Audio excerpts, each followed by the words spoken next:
Yeah. So now being married and you the man out front doing the singing, the women throwing their drawers at you and all that. Oh You man, know, please. how do your wife feel about you? You know, when you on the road, you traveling, touring, Yeah. things go on back home. How do you handle that yourself in your mind?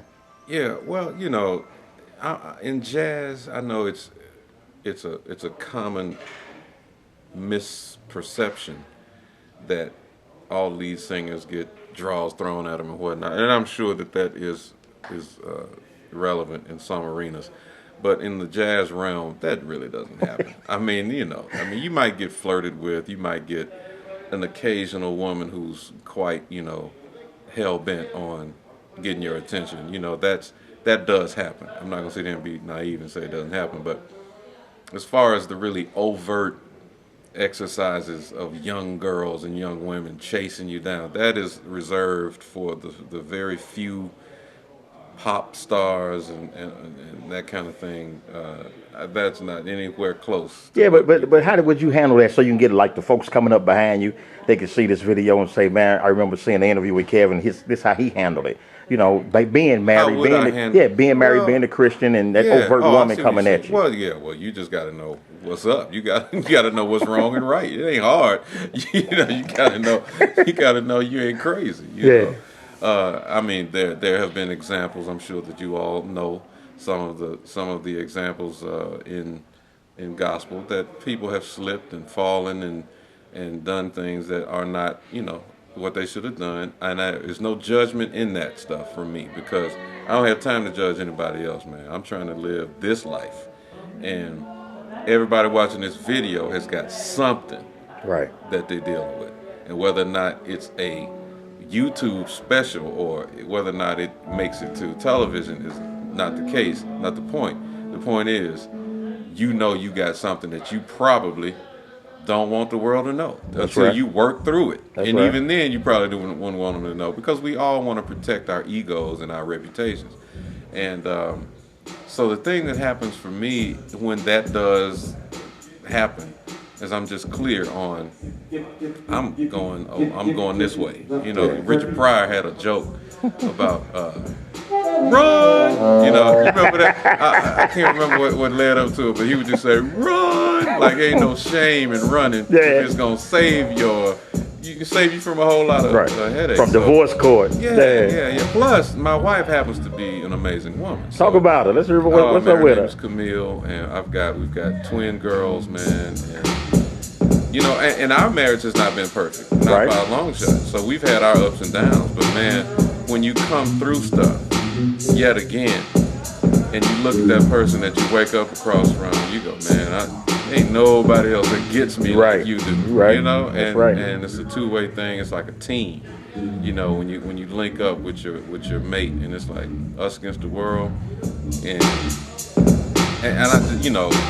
I call her all the time. If I'm on the road, I'll call her 4 or 5 times a day. What you doing?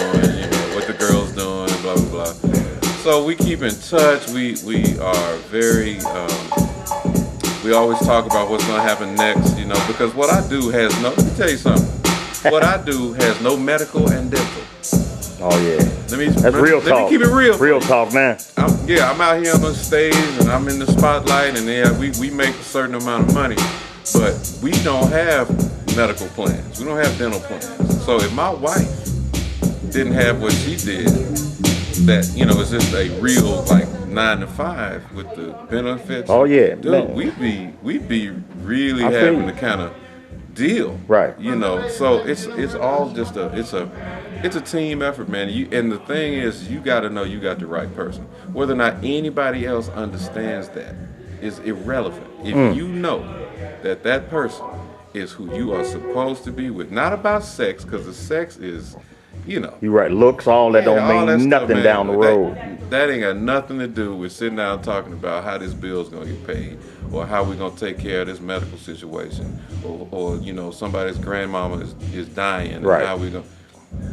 All of that stuff is real life, and you need somebody that's gonna be with you, hook or crook, man. And that's what I've been blessed with. Now you a singer. Can you remember the first song you sang to your girlfriend before she became your fiance when you trying to holler at her? Because I know you did. Well, I tell you what, I don't know if I can remember the first song I sang to her, but I Yeah. can tell you the song I sang to her when we were getting married. My Oh, father was he officiated our marriage. right. He's passed away, but he was the pastor of the church I grew up in, and he married us, and so in Memphis, Tennessee, and right during the ceremony, I got the microphone, piano, started playing this Bill Withers tune. It was called "Whatever Happens." What, man? Let me tell you something. That song right there. You check the lyrics out to that tune. Yeah. It is the perfect tune for a person serious about marriage, serious about getting married, staying married, working through stuff. The lyric is "Whatever happens, we'll have some time along the way when it ain't easy." Thank you, Lord. Tell me that ain't the real deal. It's like, whatever happens, there'll be some times along the way when it ain't easy. We'll look for some words of love to say and smile and be happy anyway. And we'll kiss before we say good night. Man, look here. I was crying. She was crying. The church was crying. I'm sitting there with the microphone.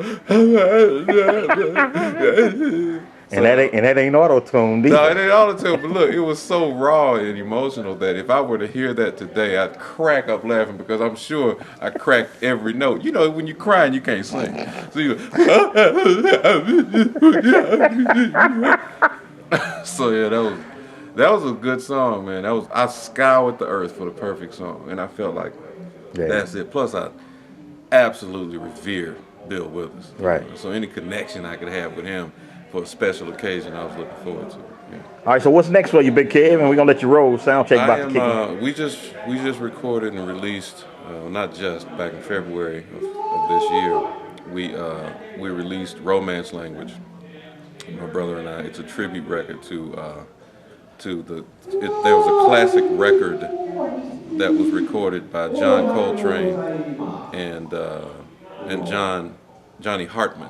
There's a little known balladeer, comparatively speaking, to the greats of Nat King Cole and that kind of thing. But there was a classic record that they did in 1963, a ballad record, and Kirk had always wanted to kind of do a tribute of that. So we did that, and now we're on tour with. I'm sorry, Kirk is acting a fool on stage. We're on doing a quick Christmas tour right now. It's Kirk, myself, Keiko Matsui, who's just the sweetest person and most talented girl. Such a wonderful lady. And Amber Bullock, who is St. Louis' St. own. Louis on. That's right. So we just started in Memphis last night, so we're in St. Louis tonight, and having a good time. For me personally, I will have new information and new material out before the summer of 2013. I just have not solidified yet what direction that's going to take. I've got a bunch of ideas sonically of a sonic direction I might want to test out.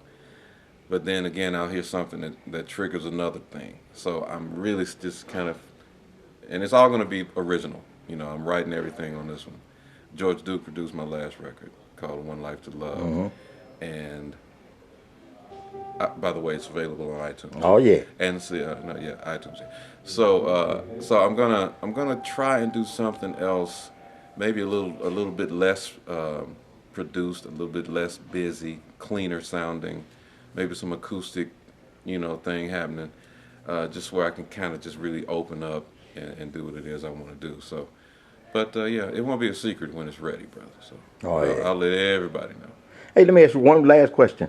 Where your inspiration come from? You ride around down in Memphis looking at trees, pass by the zoo or something, and it inspire you to write? Honestly, man, I get inspired by my friends. I get inspired by things that I read. I love to read. I get inspired by ideas that the Lord gives me just out of nowhere. I love, certain things people say. Bishop Jakes I absolutely revere him. He has spent time with me before one-on-one and just given me serious advice about stuff. And so people like him and my brothers, my oldest brother Kenneth, Kirk, my kids, I'm always inspired by watching people do what they're supposed to do, watching people who get it about what's important in life. And so just certain things trigger me, and I will have to go somewhere and sit down and write, to get this idea out. The way my records seem to happen is I'll just have a numb, voided, no writer's block for a season where I can't write anything that I don't think is trite. It's like, nah, that's trite. But all of a sudden, before I can even make sense out of it, I've written 4 or 5 songs in like 3 days. And it's just like they come out, and they're all like things that I can't wait to record. So this is how the Lord has dealt with me in the past, just giving them to me like turning on a faucet, and filling up with glass. That's kind of how it happens to me. All right, y'all, this your boy Jay Ross in St. Louis with the cat Kevin Whalum at the sound check. Y'all, we're going to let them bounce again on the road. You got any Facebook information or website you want to give out? Thank you for asking. Yeah, well, I am on Facebook, but you know how it is. They won't let you go past a certain point. I'm at like 5,200 already. So what you can do is subscribe to my updates, and you can keep in touch with me like that. Or you can follow me on Twitter at Kevin Whalum. So it's KEVIN WHALUM. Follow me on Twitter, and just keep in touch with me, man. Send me a shout out, and I'll be glad to answer any questions I can. God bless. All right, y'all. Jay Ross, 10 million strong. We gone. Peace. Amen.